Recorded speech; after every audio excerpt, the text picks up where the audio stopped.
My name is Ethan Thorne, and until 3 months ago, my life was a carefully constructed facade of normalcy. I'd worked in marketing for a small tech startup in Hoboken, a job that paid the bills and offered the illusion of a bright future. Then, the startup dissolved in a wave of layoffs, and suddenly, I was adrift. The severance package ran out faster than I'd anticipated, and the endless parade of rejection emails from job applications became a torturous daily ritual. My savings dwindled, the bills piled up, and the once vibrant colors of my small apartment in Jersey City seemed to fade into a dull, desperate gray. My fiancée, Sarah, tried to be supportive, but I could see the worry-etching lines around her eyes, the strain in her forced smiles. The weight of being a failure, a burden, pressed down on me, suffocating me slowly. I was losing myself, piece by agonizing piece, and the thought of becoming completely unmoored, of dragging Sarah down with me, was a constant, gnawing fear. I was desperate for anything, a lifeline, a chance to claw my way back from the brink. That lifeline, or so I thought, appeared in the form of a cryptic online ad: warehouse associate, high pay, immediate start. The location was Newark, New Jersey, just a short drive from my place, which was a bonus.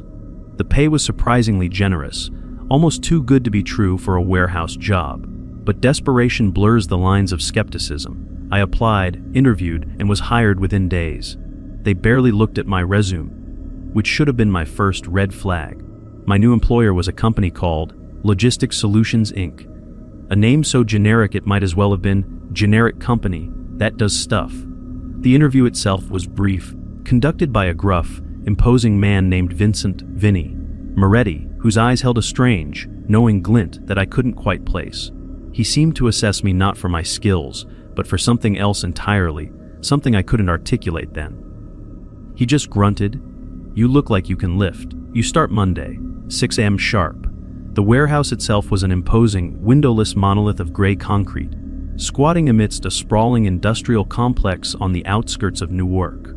It looked like every other utilitarian building in the area, unremarkable and forgettable. There was no grand entrance, no welcoming signage, just a single, heavy steel door that looked like it belonged on a bunker.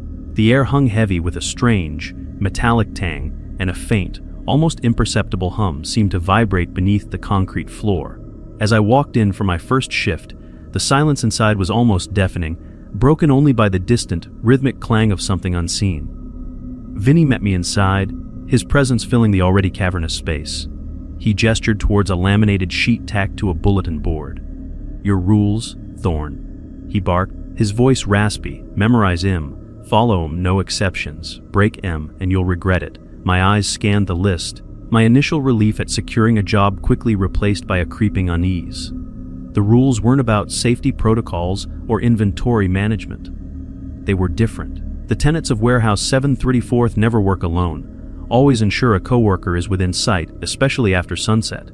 Maintain the perimeter. Certain areas, marked by yellow tape, are off limits.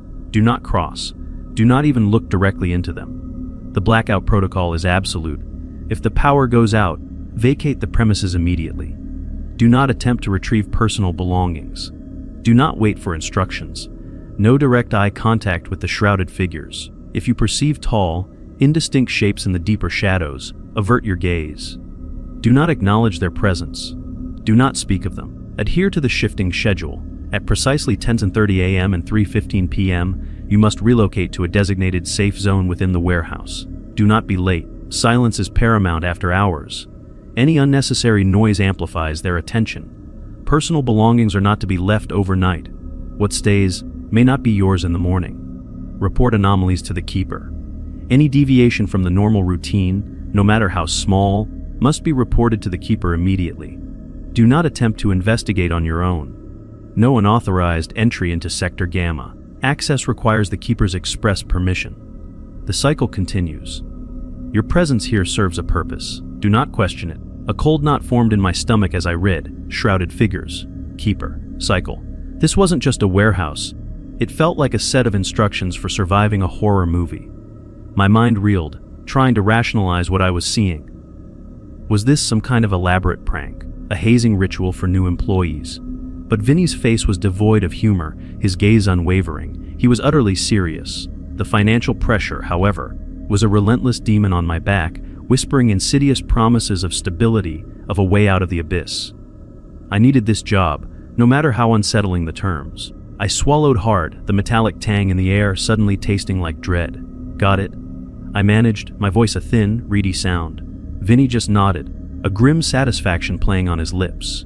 Good, he said, the word echoing unnaturally in the vast, silent warehouse. No. Let's get you acquainted with your new environment. The first few hours were a blur of nervous energy. I was assigned to a section filled with heavy machinery and stacks of crates, the kind of mundane work that should have been reassuring. But the rules, the bizarre, unwritten contract I'd just entered into, buzzed beneath my skin. Every shadow seemed to deepen. Every creak of the old building amplified into a potential threat. I found myself constantly checking over my shoulder, my eyes darting to the deeper, unlit corners of the warehouse. The concept of shrouded figures gnawed at me, a terrifyingly vague image conjured by Vinny's ominous tone. What were they? Why couldn't I look at them? And what would happen if I did?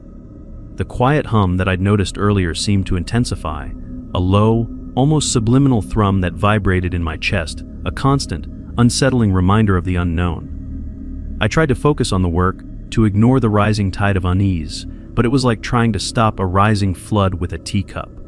This wasn't just a job. It was a pact with something I didn't understand, something that felt ancient and malevolent, lurking just beyond the edge of perception. And I was trapped, needing the money too much to simply walk away. Not yet, anyway. The thought clung to me like a burr, a tiny seed of a plan, even as the first unsettling shift began to unfold around me. The first day passed in a haze of nervous anticipation. Every shadow seemed to stretch and writhe at the periphery of my vision, and the constant, low hum of the warehouse began to feel less like machinery and more like a resonant, unseen presence. Vinny, or the Keeper, as the rules implied, was a shadowy figure himself, appearing and disappearing without a sound, observing from a distance. I tried to stick to my assigned tasks, moving crates and organizing pallets, but my mind was a maelstrom of questions. What were these shrouded figures? What did the power going out mean? And why the hell was I still here, even with every instinct screaming at me to run? The answer, a bitter pill to swallow, was always the same: Sarah, the bills, the crushing weight of unemployment. The most unnerving part of that first day, and the days that followed, was observing the other workers. They moved with a practiced, almost ritualistic precision, their faces etched with a peculiar blend of wariness and a detached, almost placid acceptance. No one talked much, certainly not about the rules. They simply followed them. At precisely 10:30 a.m., a shrill, almost bird-like whistle echoed through the warehouse, seemingly from nowhere. Immediately, everyone stopped what they were doing and moved to designated, safe zones. Clearly marked sections of the floor. The air in the abandoned areas seemed to thicken, almost visibly shimmering, and a deeper, guttural thrumming replaced the faint hum. I watched, my heart pounding against my ribs as the shadows in those forbidden zones seemed to deepen, coalesce, and move. It was like watching ink seep into water, but the ink was darkness itself, and it pulsed with an awful, hungry energy. Then, just as suddenly, a different, lower whistle would sound, and the workers would return to their stations, a silent, unspoken agreement passing between them. The same chilling ritual repeated at 3:15 p.m. It was like the warehouse itself was breathing, exhaling something ancient and malevolent during those shifting periods. One afternoon, during the 10:30 a.m. shift, I was moving a stack of empty crates near a particularly dark corner when the whistle shrieked. My heart leaped into my throat. I hurried towards the nearest safe zone, my eyes scanning for any other employees. That's when I saw her, Chloe Vance, a woman who looked to be in her late 20s, with tired but intelligent eyes, was not heading for a safe zone. Instead, she was hunched low behind a towering stack of industrial piping, practically invisible in the gloom. Her face was pale, glistening with sweat, and her eyes were wide with a terror that mirrored my own. She was clutching a small, worn wooden crucifix to her chest, whispering something I couldn't make out. The air around her seemed colder, heavier, and I could swear I saw a deeper shade of black swirling near the edge of her hiding place. My gut clenched. She was violating rule number 1, never work alone, and potentially rule number 2, avoid certain areas, and she looked terrified. After the all-clear whistle, I found Chloe by the water cooler, pretending to adjust a loose pipe.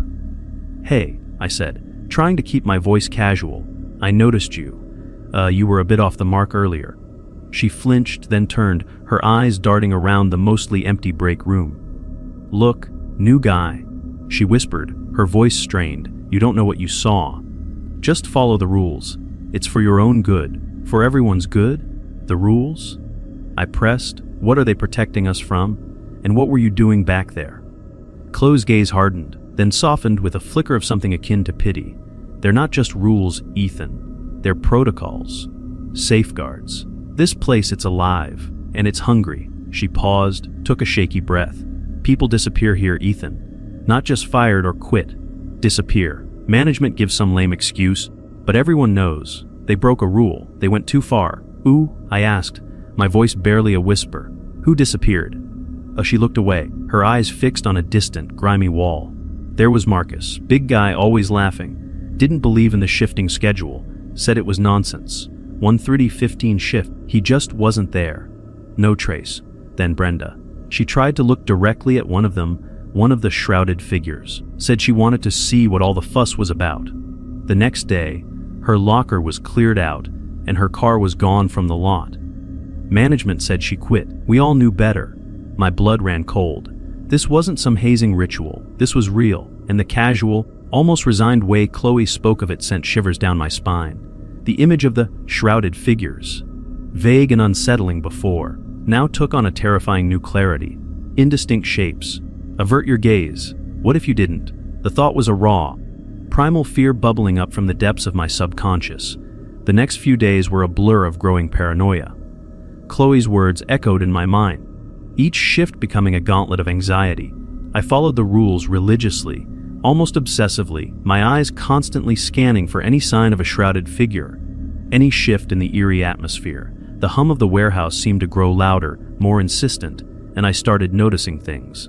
Small, almost imperceptible shifts in the shadows when no one was looking. The faint scent of ozone after a shift.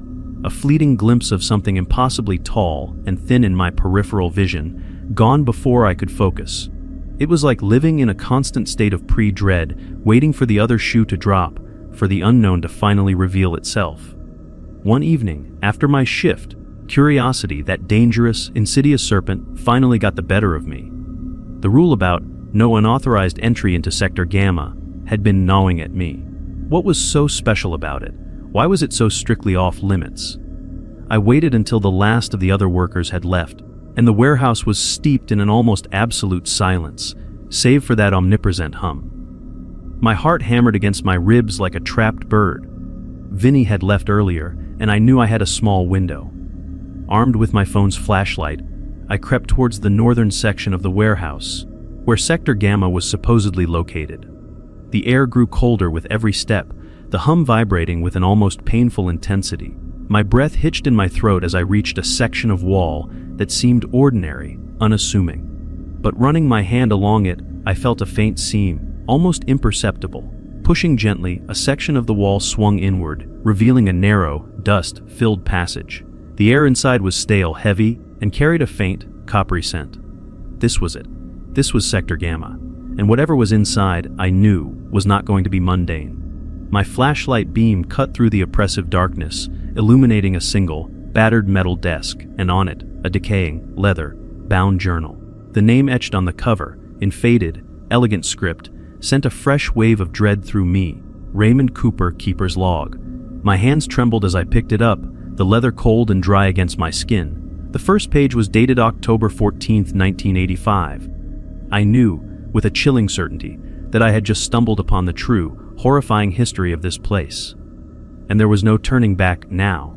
The journal felt heavy in my hands, not just with age, but with the weight of untold horrors. Raymond Cooper's script was precise, almost obsessive, a testament to a man trying to impose order on an escalating chaos. The first few entries were mundane, detailing routine security checks and minor incidents. But then the tone shifted. October 27, 1985, another malfunction in Sector Delta. Power fluctuations beyond explanation. The shadows in the corners, they feel different tonight. Colder, deeper, Management insists it's just old wiring. I know better. November 12, 1985. Lost a shipment of medical supplies. Vanished. No traced. No forced entry. The hum in the main hall is constant now. It's getting stronger, more agitated. I swear I can feel it vibrating in my teeth. December 5th, 1985. Carl from maintenance missing. Found his toolbox, but no sign of him. Vinny not Moretti. Another Vinny told me to keep quiet. Said Carl quit without notice. No one quits without notice in December, not with a wife and 3 kids. I saw it. A fleeting glimpse. Something tall, impossible to describe. Just absence in the shape of a man. The rules. They're not just for safety, they're for containment. We're keeping something in. The entries became increasingly frantic, documenting bizarre accidents, disappearances, and the slow, insidious spread of an unseen presence. Cooper wrote about the shrouded figures, with a chilling mixture of dread and morbid fascination. He began to theorize about their nature, referring to them as manifestations of profound despair, drawn to fear and chaos, feeding on it. He was the one who codified the tenets of Warehouse 734, initially as personal survival notes, which then became the official unspoken rules. He wrote about the keeper, the individual responsible for maintaining the delicate balance, for ensuring the protocols were followed, for preventing whatever was in the warehouse from breaking free. It was a role passed down, a horrifying legacy. He spoke of rituals, of maintaining the perimeter, of how the power outages were not malfunctions but a release valve, a momentary weakening of the barriers that held them back. My phone's camera flashed as I meticulously photographed every page, the clicks echoing too loudly in the suffocating silence of Sector Gamma. The air grew colder, and I heard a faint, rasping whisper, like dry leaves skittering across concrete. It wasn't human. It was ancient and hungry, a sound that bypassed my ears and scraped directly against my soul. I snapped the last picture, shoved the journal back onto the desk, and scrambled out of Sector Gamma, my heart hammering like a drum against my ribs. I practically ran through the main warehouse, the familiar hum now a guttural growl, every shadow seeming to stretch and claw at me. I made it to my car, shaking, and drove home on autopilot, the images from the journal burning behind my eyelids. The next few days at the warehouse were torture. Every task felt imbued with a new, terrifying significance. I watched Vinny Moretti, the current keeper, with a new understanding, a new dread. His quiet intensity, his unsettling knowledge of the warehouse's rhythms, suddenly made terrifying sense. He wasn't just a manager, he was a gatekeeper, a warden. The shifting schedule wasn't just a break, it was a desperate, timed retreat from something unspeakable. Then came Michael. He was the new hire, a fresh-faced college dropout with an irritatingly optimistic outlook. He was assigned to my section, and almost immediately, he became a living, breathing violation of every rule in the book. He scoffed at the tenets, calling them some old geezer's paranoia. He laughed off Chloe's hushed warnings, saying he wasn't some superstitious old lady. He wandered into the yellow, taped areas, humming tunelessly, oblivious to the way the air shimmered and twisted around him. He'd even try to peek into the darkest corners of the warehouse during the 10:30 a.m. and 3:15 p.m. shifts, daring the ghosts to show themselves. My blood ran cold every time. He was a ticking time bomb, oblivious to the fact that he wasn't just endangering himself, but all of us. Dude, seriously, I pleaded with him one morning, just stick to the rules. It's not a joke. Michael just grinned a confident, infuriating smirk. Relax, Thorne. It's just an old building. Besides this whole shifting thing, it's inefficient. I bet they just want us out of the way so they can move some real shady stuff. What are they gonna do? Fire me for not standing in a specific spot? My stomach clenched. He was messing with the shifting schedule, the most crucial of all the protocols. He deliberately ignored the 3:15 p.m. whistle, staying put in a section marked by faded yellow tape. Convinced he was exposing some corporate scam. I saw Chloe in the designated safe zone, her face pale, her eyes wide with a familiar terror. Vinny was nowhere to be seen, but the hum of the warehouse was rising, a frantic, desperate crescendo. Then, with a sickening arc, the lights flickered and died. The emergency lights, usually quick to kick in, sputtered, leaving us in a near total blackout. The rule screamed in my head. If the power goes out, vacate the premises immediately. But Michael was still there, a darker silhouette against the faint glow of a distant emergency exit sign. The hum intensified, becoming a low, vibrating growl that shook the concrete floor beneath my feet. And then I saw them, not vague, indistinct shapes. These were unmistakably shrouded figures, taller than any human, impossibly thin. Their forms seemed to absorb light, making the darkness around them even deeper. They emerged from the shadows of Michael's section, not walking, but gliding, like predatory wraiths. There were 3 of them, surrounding Michael. I could hear his gasp, a strangled, terrified sound. He didn't scream. He didn't even try to run. He just stood there frozen as the figures closed in, their forms rippling like heat haze. And then he was gone. Not vanished in a puff of smoke, but simply absorbed. The darkness around them seemed to expand, engulfing him, and then contract, leaving nothing behind. A beat of horrifying silence hung in the air, thick and suffocating. Then, the emergency lights flickered back on, and the hum subsided, returning to its usual, unsettling background drone. Vinny appeared seemingly from nowhere, his face impassive. "Michael quit?" he announced, his voice flat. Didn't even give notice. "Get back to work." But no one moved. We all knew. And as my eyes met Chloe's, I saw not just terror, but a deep, chilling resignation. Michael had broken the rules, and the warehouse, or whatever lurked within it, had collected its due. I swallowed hard, the metallic taste of dread back in my mouth. My desperation for a job was rapidly being replaced by a more primal, overwhelming fear.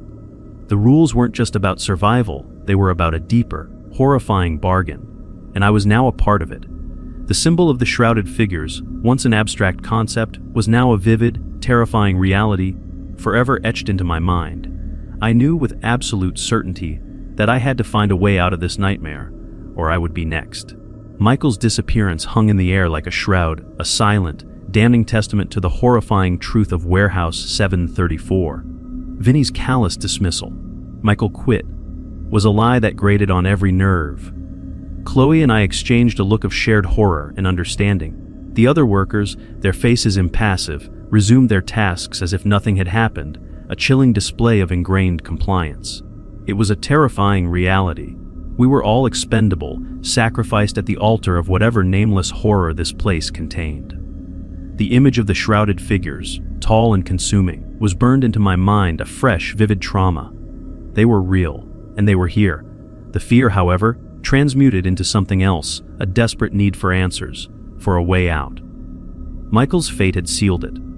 I couldn't just work here until I became another forgotten statistic. The keeper's log of Raymond Cooper became my obsession. I spent every waking hour outside the warehouse poring over my phone's photos of the journal entries, cross-referencing names, dates, and locations. Cooper had mentioned a Sarah Mitchell, a former colleague who had miraculously survived a particularly violent incident in the late 1980s and had subsequently disappeared from the company's records. Cooper's last entry, chillingly, ended with a fragmented thought about passing the mantle, hinting at the keeper's true role. My search for Sarah Mitchell led me down a rabbit hole of old public records, obituaries, and eventually, a dusty forum for former employees of various New Jersey industrial sites, a digital graveyard of forgotten lives and whispers of corporate malfeasance. It took days, but I found her. Not just a name, but an address in an unassuming suburban house in Trenton. My heart hammered with a mixture of hope and dread. This woman, if she was still alive, was my only link to understanding this nightmare. I drove to Trenton, the hum of the warehouse still echoing in my ears, a phantom vibration in my bones. Sarah Mitchell was an elderly woman now, her face etched with deep lines, her eyes holding a distant, haunted look. When I introduced myself and mentioned Warehouse 734, her hands began to tremble, and a tremor ran through her thin frame. She invited me in, her movements slow and deliberate, as if every step was painful. Her house was meticulously clean, almost sterile, as if she was trying to scrub away something intangible. "I haven't spoken about that place in decades," she rasped, her voice thin and reedy. "They made sure of that. NDAs, threats, but you know, don't you? About them?" I nodded, my throat tight. Michael, he disappeared. Just like Marcus and Brenda from Cooper's log, I found Raymond Cooper's journal. It talks about shrouded figures and a keeper. It talks about you surviving something. Sarah closed her eyes, a shiver running through her. "Eastwood Asylum," she whispered, her voice barely audible. "The warehouse, it was built directly over it. A century ago, it was a psychiatric hospital. Not just any hospital. They conducted experiments there, unspeakable things. On the patients, psychological, biological, trying to harness psychic energy, to weaponize it. It was a disaster waiting to happen. My blood ran cold. Experiments. What kind? They were trying to tap into the human psyche's darker potential," she said, her eyes opening, wide and distant. "To manifest thoughts, fears, despair into something tangible. They succeeded, too well. In 1937, there was a fire, covered up, of course. 37 patients died. But it wasn't just a fire. It was a release. The things they created, the entities born from pure, concentrated anguish, they were unleashed. They were tethered to the land, to the despair that birthed them. The warehouse was built to contain them, to act as a conduit. The rules," I breathed, "the tenets, they're not just about avoiding danger, they're about controlling the entities." "Precisely?" Sarah confirmed, her voice gaining a surprising strength. "Every rule, every shifting schedule, every off-limit zone, it's a protocol. A delicate dance to keep them dormant, to prevent them from gathering enough energy to fully manifest, to break free.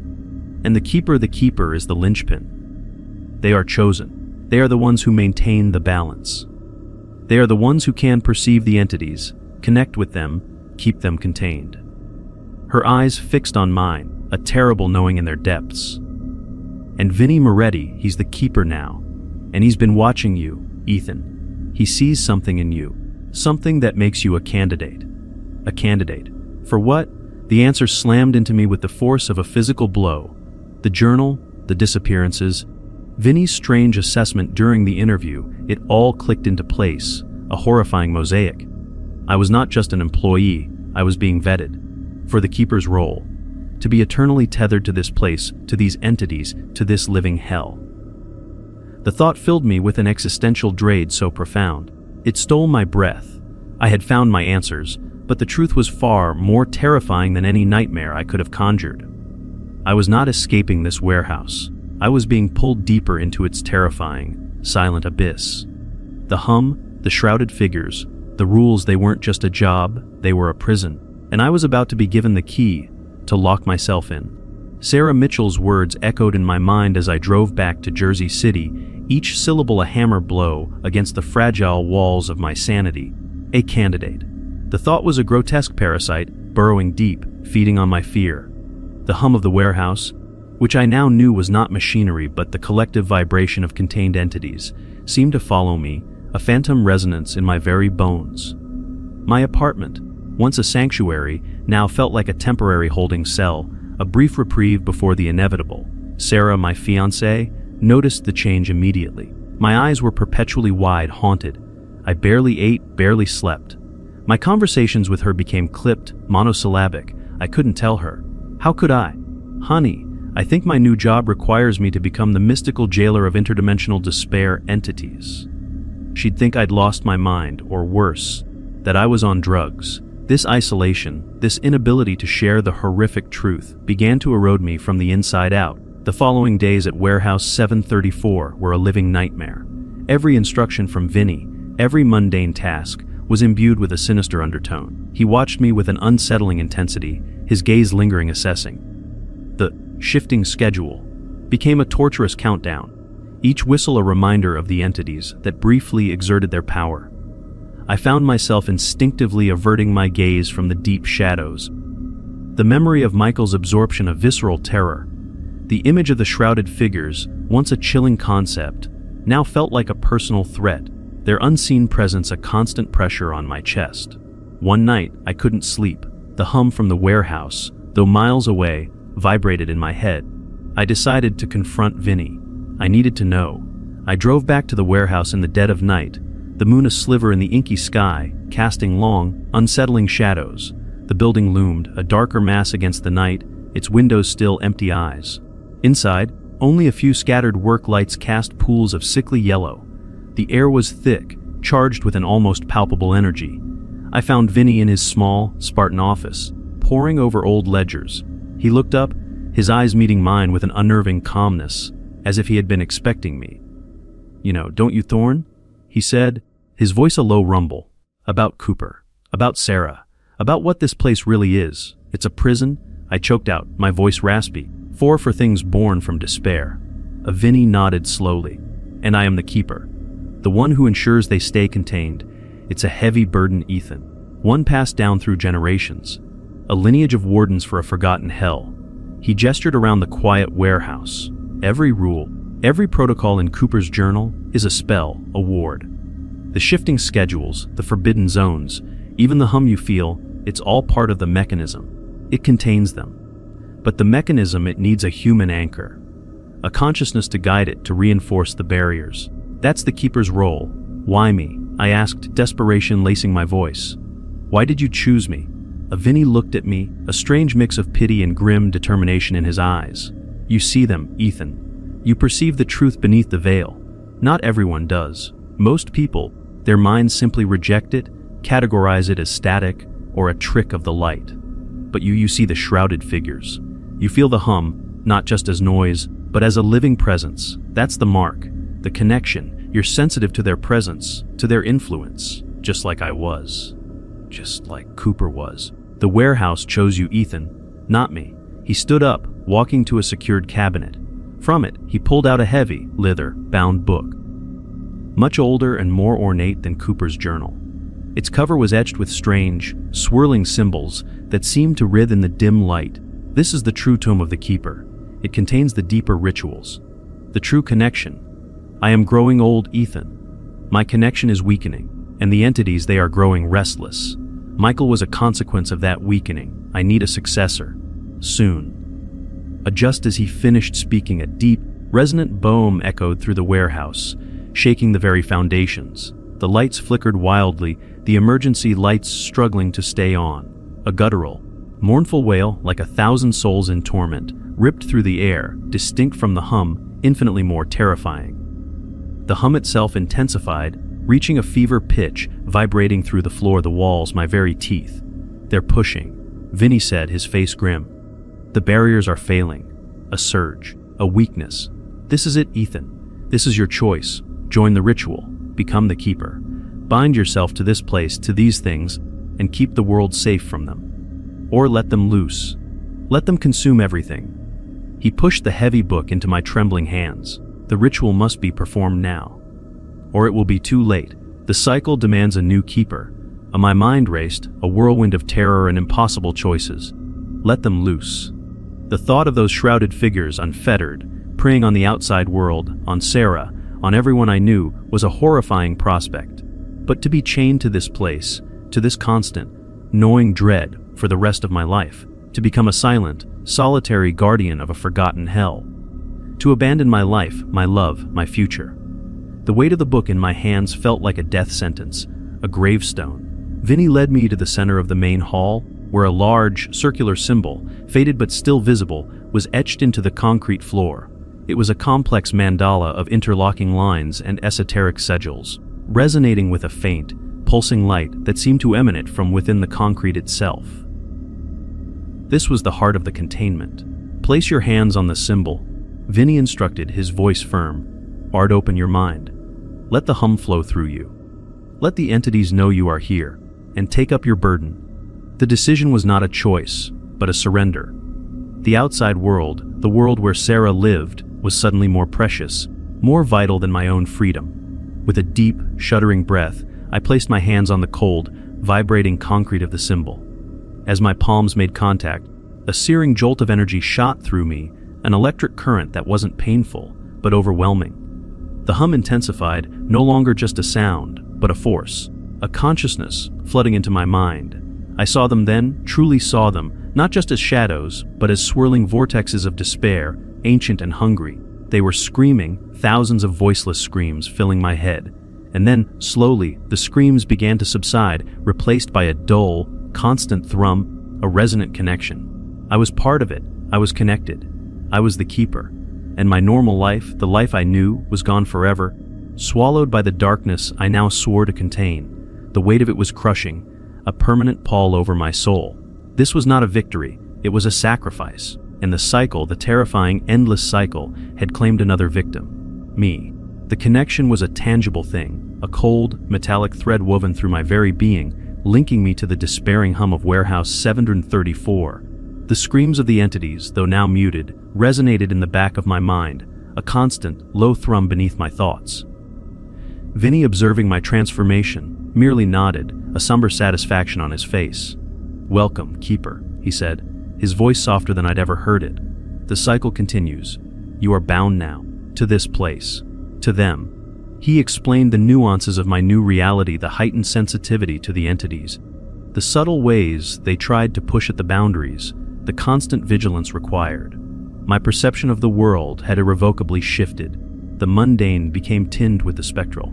I saw the faint, shimmering outlines of the shrouded figures even when the warehouse was calm, their forms like heat haze on a summer road, present but not quite solid.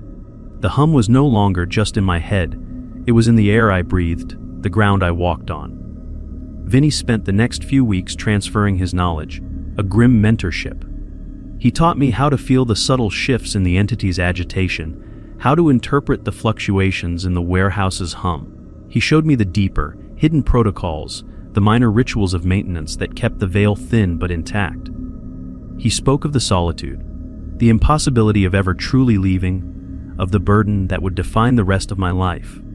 He reiterated the core truth: the Keeper was a conduit, a living anchor for the containment. The entities, born of human despair, required a human mind to keep them in check, to provide the psychic pressure that prevented their full manifestation. It was a symbiotic horror, a twisted dance of control and subjugation. One morning, Vinny simply wasn't there. His office was cleared, his few personal effects gone. No farewell, no last words. He had moved on, his duty fulfilled, leaving me alone with my new, terrible responsibility. I was the Keeper now. Ethan Thorne, Warehouse Keeper, a title whispered only in the deepest, most shadowed corners of my mind. My life outside the warehouse became a hollow pantomime. Sarah worried constantly. "You're different, Ethan," she'd say, her brow furrowed. "You're distant, like you're not fully here." I offered vague excuses: stress, long hours, the adjustment to a new industry. Each lie felt like a betrayal, a further twist of the knife. How could I tell her that her fiancé was now intimately connected to a horde of sentient despair, entities, bound to a century-old prison built on a nightmare asylum? The truth would shatter her or drive her away. So I lived a double life, the mundane facade crumbling slowly under the weight of my secret. The isolation deepened, a cold, constant companion. People stopped trusting me, or rather, they couldn't grasp the fundamental shift in my reality. They saw a man losing sleep, losing weight, muttering to himself at odd moments when the hum in my head grew too loud.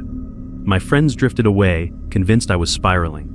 I was alone in my horror, a terrifyingly common trope in the creepypasta narrative, and it gnawed at my soul. The constant low hum of the warehouse was now the sound of my very existence. The shrouded figures, my inescapable motif, were no longer just a terrifying glimpse. They were a persistent shadow at the edge of my vision, a constant reminder of my burden. I saw their forms ripple in the condensation on my morning coffee cup, in the shifting patterns of dust motes in sunbeams. They were always there, a pervasive, chilling presence. My first act as the new Keeper was to oversee the hiring of new staff. The online ad was placed, identical to the one that had lured me in. The applications trickled in. And then, there she was, Michelle Roberts, a young woman, fresh out of college, with bright, eager eyes and a desperate need for a job. She reminded me eerily of my past self, of the naive hope I once harbored. During her interview, I sat behind Vinny's old desk, the Keeper's tome hidden in the locked cabinet nearby. I looked at Michelle, saw the fear of unemployment in her eyes, the flicker of hope, and then, as she spoke, a faint, almost imperceptible shimmer caught my eye, a brief distortion in the air around her. She had perceived something, however unconsciously. She possessed the mark, the sensitivity. The warehouse had chosen her. The cycle, the horrifying, endless cycle, continued. I slid the laminated sheet across the desk to her, the familiar tenets of Warehouse 734, staring back at me. Michelle's brow furrowed as she read them, her initial excitement giving way to a nascent unease, just as mine had. I watched her closely, my face impassive, masking the profound wariness in my soul. I could feel the entities in the warehouse, a restless tide, pushing at the boundaries, curious, hungry. They were aware of her presence, of the new potential vessel. These rules, I said, my voice flat, devoid of emotion, are non-negotiable. They are for your safety, for everyone's safety. Break them, and you will regret it. Understand?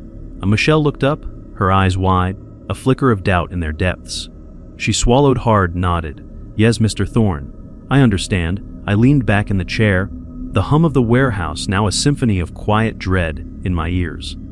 I had become the very thing I feared, another link in the chain. Another keeper destined to guard a monstrous secret, a silent sentinel against an unseen terror. The sense of foreboding that had permeated my life since entering this warehouse had not dissipated. It had simply intensified, become a permanent fixture of my reality. My transformation was complete. The normal world was gone, replaced by this perpetual nightmare. And as Michelle, another unwitting pawn, entered the shadowy world of Warehouse 734, the ancient, hungry things within stirred, patiently awaiting their next opportunity. The thought of escape was a distant, forgotten dream. I was here now, forever, or at least until the cycle found its next keeper. The shrouded figures waited, and so did I.